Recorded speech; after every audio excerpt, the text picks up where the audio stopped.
कोशिश कर हल निकलेगा, आज नहीं तो कल निकलेगा। अर्जुन के तीर सा सद, मरुस्थल से भी जल निकलेगा। मेहनत कर पौधों को पानी दे, बंजर जमीन से भी फल निकलेगा। ताकत जुटा हिम्मत को आग दे, फौलाद का भी बल निकलेगा। जिंदा रख दिल में उम्मीदों को, गरल के समुंदर से भी गंगा जल निकलेगा। कोशिश जारी रख कुछ कर गुजरने की, आज जो थमा थमा सा है चल निकलेगा। नमस्कार साथियों, आर के प्रजापत चैनल में आपका हार्दिक अभिनंदन। आज का जो हमारा विषय है कक्षा 12 भौतिक विज्ञान फिजिक्स एनसीईआरटी का सिलेबस है और राजस्थान माध्यमिक शिक्षा बोर्ड अजमेर द्वारा संचालित कक्षा 12 की जो भौतिक विज्ञान की पाठ्य पुस्तक है, जिसका अध्याय नंबर है 5 चुंबकत्व एवं द्रव्य, जिसका अभ्यास प्रश्न है 5.12। किसी छोटे छुट चुंबक का चुंबकीय आघूर्ण 0.48 जूल प्रति टेस्ला है। चुंबक के केंद्र से 10 सेंटीमीटर की दूरी पर स्थित किसी बिंदु पर इसके चुंबकीय क्षेत्र का परिमाण एवं दिशा बताइए। यदि यह बिंदु फर्स्ट चुंबक के अक्ष पर स्थित हो और सेकंड है इसका चुंबक के अभिलंब समद्विभाजक पर स्थित हो। बहुत अच्छा क्वेश्चन है, नीट एग्जाम, बोर्ड एग्जाम तथा कंप्यूटर एग्जाम की दृष्टि से अति महत्वपूर्ण है, इसलिए अच्छे से इसको समझना। प्रश्न अनुसार क्या बात हो रही है, किसी छोटे छुट चुंबक का चुंबकीय आघूर्ण एम बराबर हमें दे रखा है 0.48 जूल प्रति टेस्ला में दे रखा है। चुंबक के केंद्र से 10 सेंटीमीटर की दूरी पर स्थित किसी बिंदु, माना कि बिंदु P है, पर इसके चुंबकीय क्षेत्र का परिमाण एवं दिशा बताइए। जिसका फर्स्ट है, यदि यह बिंदु फर्स्ट चुंबक के अक्ष पर स्थित हो और सेकंड है चुंबक के अभिलंब समद्विभाजक पर स्थित हो, यानी इसके निरक्ष पर हो। आगे समझ में, माना कि एक छोटा सा चुंबक है जिसका यह S हो गया और ये N हो गया, जिसका केंद्र माना कि यह केंद्र बिंदु O है और केंद्र से अक्ष के, क्या बात हो रही है, फर्स्ट केंद्र के अक्ष पर स्थित हो। यदि यह बिंदु केंद्र से 10 सेंटीमीटर की दूरी पर, बात कितनी हो रही है भाई कि R बराबर दे रखा 10 सेंटीमीटर और 10 सेंटीमीटर बिंदु माना कि P है, तो इस बिंदु P पर हमें इसका चुंबकीय क्षेत्र का परिमाण हमें निकालना है, यानी B एक्सिस का मान हमें निकालना है। आगे समझ आपके, जिसके अंदर फर्स्ट के अंदर यह करना है और सेकंड इसका पूछ रहा है हमें कि चुंबक के अभिलंब समद्विभाजक पर स्थित हो, यानी इसके निरक्ष पर हो। माना कि छड़ चुंबक का यह केंद्र बिंदु O है और केंद्र बिंदु O से इसके निरक्ष पर R बराबर 10 सेंटीमीटर दूरी पर, यानी बिंदु P है और इस बिंदु P पर जो इसका चुंबकीय क्षेत्र है उसका परिमाण हमें निकालना है और वो होगा आपके B इक्विलेटर, यानी B निरक्ष का मान हमें ज्ञात करना है। यानी छड़ चुंबक के निरक्ष पर R दूरी पर स्थित किसी बिंदु पर इसका चुंबकीय क्षेत्र का परिमाण यानी B इक्विलेटर का मान हमें याद करना है तथा इसकी दिशा हमें बतानी। आगे समझे, तो सबसे पहले हम इसके अक्ष पर स्थित किसी बिंदु P की बात करते हैं, जो इसके केंद्र से R बराबर 10 सेंटीमीटर दूरी स्थित किसी बिंदु P पर जो इसका परिमाण आएगा चुंबकीय क्षेत्र का, वो B एक्सिस का मान हमें ज्ञात करना है और इसकी जो दिशा होगी वो S to N दिशा में होगा। आगे समझे कि S to N के दिशा के अनुदिश होगा और जब इसके निरक्ष की हम बात करेंगे तो इसका जो चुंबकीय क्षेत्र होगा उसकी जो दिशा होगी N to S दिशा के अनुदिश होगा। आगे समझे, तो इस प्रकार इस क्वेश्चन को हमें सॉल्व करना है। तो सबसे पहले हम लिखेंगे हल और हल में लिखेंगे प्रश्न अनुसार किसी छोटे छड़ चुंबक का चुंबकीय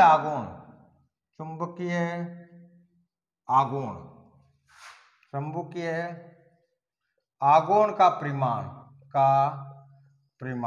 प्रश्न अनुसार हमें, यानी m बराबर कितना दे रखा है भाई कि 0.48 जूल प्रति टेस्ला में दे रखा है। आगे समझिए, और हमें क्या दे रखा है, चुंबक के केंद्र से 10 सेंटीमीटर की दूरी पर स्थित, माना कि कोई बिंदु P है, तो हम लिखेंगे छड़ चुंबक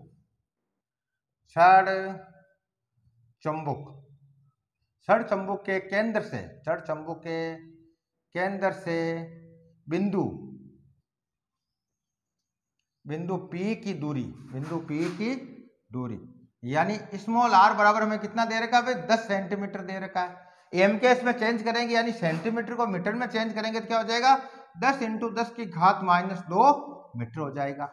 आगे समझे, यानी जो बिंदु P दे रखा है, अगर वो बिंदु P आपके छड़ चुंबक के अक्ष के अनुदिश स्थित हो यानी अक्ष पर स्थित हो, और दूसरा हमें पूछ रहा है चुंबक के अभिलंब समद्विभाजक पर स्थित हो, तो उस समय इसका जो चुंबकीय क्षेत्र होगा उसका हमें परिमाण याद करना है तथा उसकी दिशा हमें बतानी है। यहां तक हमें प्रश्न अनुसार दे रखा है।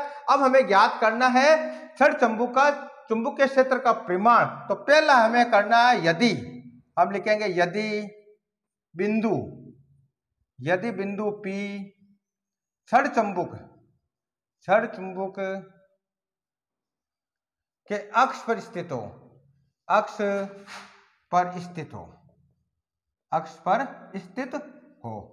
या होने पर।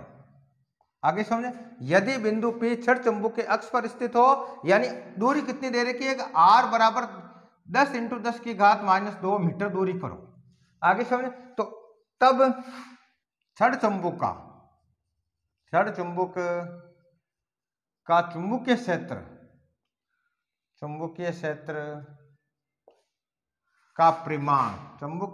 का परिमाण, यानी हमें बी एक्सिस का मान हमें ज्ञात करना। आगे समझे, तो इसका मान निकालने का सूत्र क्या हो जाएगा, तो हम लिखेंगे बी एक्सिस इक्वल टू, सूत्र होता है 2μ0 m/4πr³ होता है। आगे सुन, इसमें इसका मान रखना है, तो हम लिखेंगे मान रखने पर, क्या लिखेंगे भाई, मान रखने पर। तो यहां मान रखो। अब देख, तो हम लिखेंगे बी एक्सिस, यानी बी एक्सिस का मान निकालने का सूत्र क्या है, 2 × μ0 का मान कितना होता है भाई, 4π × 10⁻⁻7 होता है, इंटू एम का मान कितना दे रखा प्रश्न अनुसार 0.48 जूल प्रति टेस्ला हमें दे रखा है। आगे समझे, अपॉन में क्या है कि 4π, तो 4π लिख देंगे, इंटू r³ है, तो r का मान कितना दे रखा है कि 10 × 10⁻² मीटर दे रखा, इसका क्यूब कर देंगे। आगे सुनिए, आगे इसको सॉल्व करेंगे तो क्या हो जाएगा, तो हम लिखेंगे बी एक्सिस बराबर हो जाएगा आपके 2 × 4π × 10⁻⁻7 × 0.48 अपॉन में आ जाएगा इसके 4π इंटू, अब देखो ब्रैकेट सोल्व करेंगे, ये 10 की घात प्लस की 1 है, 10 की घात माइनस की 2 है, तो पीछे रह जाएगी 10 की घात -1 और इसका क्यूब कर देंगे। आगे समझे, तो आगे इसको सोल्व करेंगे तो क्या हो जाएगा भाई, देखो अब जो संख्या करती है उसको काट भी दो, 4π से 4π कट गया, क्लियर। अब जो वैल्यू बची वो हम लिखेंगे बी एक्सिस बराबर हो जाएगा 2 × 0.48 × 10 की घात -7 अपॉन में हो जाएगा 10 की घात -3। अब ये 10 की घात -3 ऊपर जाएगी तो 10 की घात +3 हो जाएगी, तो वैल्यू क्या हो जाएगी, अब देखो इसको पहले मल्टीप्लाई कर दो, 2 को हमें मल्टीप्लाई करना है 0.48 से, तो 2 को 8 से करो, 8 दूनी 16 बच गया 1, 4 दूनी 8, 1 9, पॉइंट 2 के बाद में लगाना तो 1 2, 2 के बाद पॉइंट लगाया, ये हो गया, इंटू अब 10 की घात -7 × 10 की घात +3, ये वैल्यू आ जाएगी। अब देखो मल्टीप्लाई करेंगे, माइनस के 7 घात है, प्लस की 3 है, तो पीछे रह जाएगी माइनस की 4 घात हमें पीछे रह जाएगी, तो हम यहाँ लिख देंगे इसकी value B axis equal to हमें प्राप्त हो जाएगा 0.9 × 10 की घात -4 टेस्ला हमें प्राप्त हो जाएगा। और हम जानते हैं कि 10 की घात -4 बराबर होता है 1 गाउस, आगे समझे, यानी 10 की घात -4 टेस्ला बराबर होता है 1 गाउस, तो इसको इस प्रकार भी लिख सकते हैं कि 0.96 गाउस हो जाएगा। तो इस प्रकार हम कह सकते हैं कि छड़ चुंबक के अक्ष पर अगर कोई बिंदु P r दूरी पर स्थित हो तो उसके कारण जो चुंबकीय क्षेत्र का परिमाण आएगा वो हमें प्राप्त होगा 0.96 गाउस प्राप्त होगा, और इसकी जो दिशा होगी वो क्या होगी, S to N होगी। तो हम लिखेंगे दिशा जो होगी इसकी, क्या लिखेंगे, दिशा, और दिशा में लिखेंगे S to N के दिशा के अनुदिश होगा। यह तो हो गया आपके क्वेश्चन नंबर फर्स्ट। अब हम बात करते हैं यदि बिंदु P छड़ चुंबक के अक्ष के स्थान पर निरक्ष पर स्थित हो, कितनी r दूरी पर, तो छड़ चुंबक का चुंबकीय क्षेत्र का जो परिमाण हमें निकालना है, B इक्विलेटरल हमें निकालना है, यानी B निरक्ष निकालना है, उसकी वैल्यू हमें प्राप्त करनी है। तो सबसे पहले ये कितना मान आया भाई, इसका जो मान हमें प्राप्त हुआ B एक्सिस बराबर हमें प्राप्त हुआ 0.96 गाउस हमें प्राप्त हुआ। आगे समझे, अब हम बात करते हैं निरक्ष की, तो यहां देख लेते हैं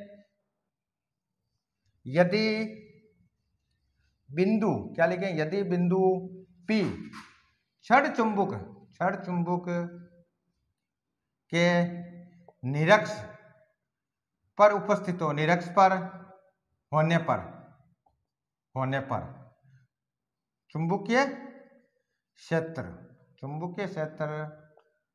का परिमाण, चुंबकीय क्षेत्र का परिमाण यानी बी इक्विलेटर हमें निकालना। और इसका सूत्र क्या होता है, हमने पढ़ा, उसका सूत्र होता है mu naught m upon 4 pi r cube होता है।